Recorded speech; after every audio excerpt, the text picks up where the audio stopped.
We're pleased to have the Chief Communications Officer for Fallon Health with us, Christine Cassidy. Welcome, Christine. Thanks, Tim. Nice to be here. And you've been a regular on the show, so we're pleased to have you back. We're going to talk a little bit about something outside of your line of work that you've been involved with at the Chamber, and we're very pleased you chair our Worcester Women's Leadership Conference, which under your leadership and the rest of the committee has had remarkable success and growth. And this year we have it coming up in April. Right, that's right. April 14th, which is a Thursday, same place, DCU Center here in Worcester. And very excited about it. Fallon, again, is going to be the sponsor. I'm thrilled to be able to continue to participate in it. We have a great committee, I think about 30 women strong, who I think once again came up with a really good agenda for the day. I'm very excited about it. So. And it's a program you mentioned, that I think the fact that we've got that high level of participation on the committee, I think speaks to the fact that people have gotten a lot out of it. They want to make sure others share the experience, and Fallon Health, a major employer in the region, growing across the Northeast, which to us is exciting. Why is Fallon chosen the Worcester Women's Leadership Conference as one of the initiatives that they get behind so strongly? Yeah, well, leadership development, certainly for both genders, is important to Fallon, always has been, but certainly particularly for women. We have a workforce, about 81% of our employees are women. Wow. About 85% of our leadership team are women. And so it really matters to us, and being able to continue to help those individuals develop, certainly professionally, but also personally, is really important to us. And it's also, I think, part of our bigger mission around making our communities healthy and giving back to the community. And just, I'm curious, and I don't want to put anyone on the spot, but, that high percentage of female employees, is that the norm in healthcare? Is that something you think is unique? It's a little. I think it's a little high. I mean, I think the healthcare industry in general does tend to be. It kind of skews more towards women. If you think about some of those jobs, and in some regards, certainly in more of sort of like a hospital setting, sort of the caring and nurturing that happens. And I don't want to stereotype, but I do think that's sort of ultimately what happens. Certainly, there are a lot of men coming into to the industry as well. We've seen it in some of the programs that we offer, where we're actually offering care to individuals. There's a little bit more of a balance of sort of male-female. And this is the seventh year of the conference, and some of the speakers, and every year there's a new twist or some new programming elements to it. But this year, a couple of speakers of note that very excited. We have Deborah Roberts, award-winning journalist and reporter, and so really thrilled to have her on board as a keynote. And we also have Mel Robbins this year. Mel is a very dynamic speaker, motivational speaker, human behavior. I believe she's opening up the conference in the morning. So I think a couple of really great speakers that people can look forward to. This year, too, we've added in a new element around mentoring. And actually, the Chamber has started a new program, Reach Up and Out, I think it's called, for specifically mentoring women, women.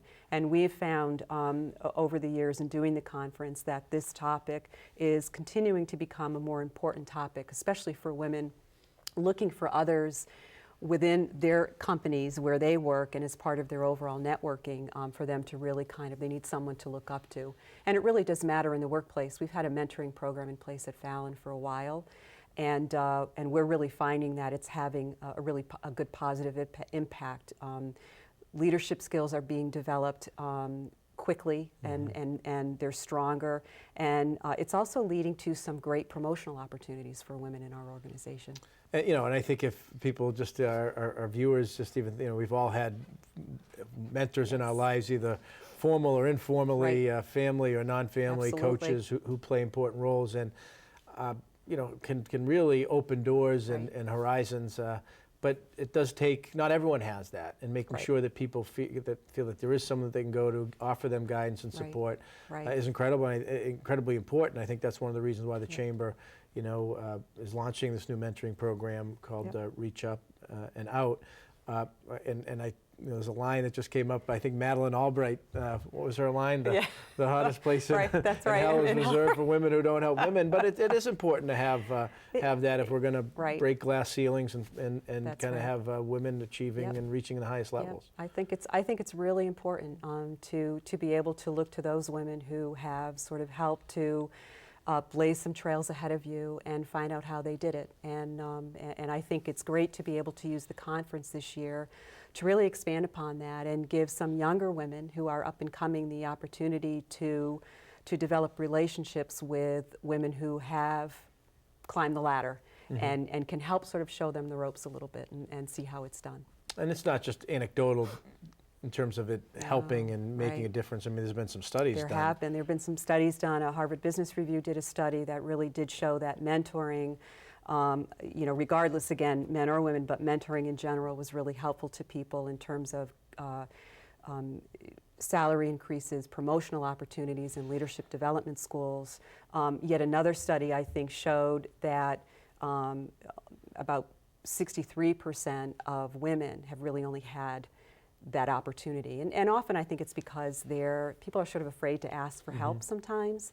And we want to remove that barrier and really make it easier for women to have the chance to be mentored by someone. And the program that the Chamber's launching Reach Up and Out, this mentoring program for women, certainly part of the Worcester Women's Leadership Conference, but year-round, and this is, I think, another benefit of businesses or entrepreneurs becoming Chamber members and getting involved, is we also have the Women's Information Network, which meets monthly, is a group of women business leaders. Speakers come in, more often than not, women leaders, and it's an opportunity to kind of, to some extent, take what you do at the conference and do that year-round. Absolutely. Yeah, that's a great program. I've been to several of them. It's wonderful. It's a great place to certainly hear from other women in the local business community, but a lot of great networking that happens, and I'm thrilled that the Chamber continues to do that. And so if any of our viewers themselves or people they know or co-workers are interested in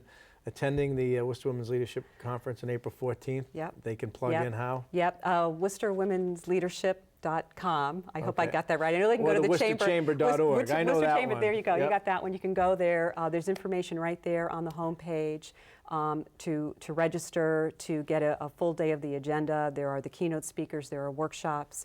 We're doing a lot on Facebook too, on social media, really trying to help get the word out there about the conference. And the thing is, of all the events that we run a lot of programs and events, this has got to be one of the ones that we get the most positive feedback on in terms of the energy and just the real tangible things that people glean from it. And so thank you again, Chris, for your leadership and taking this to the next level.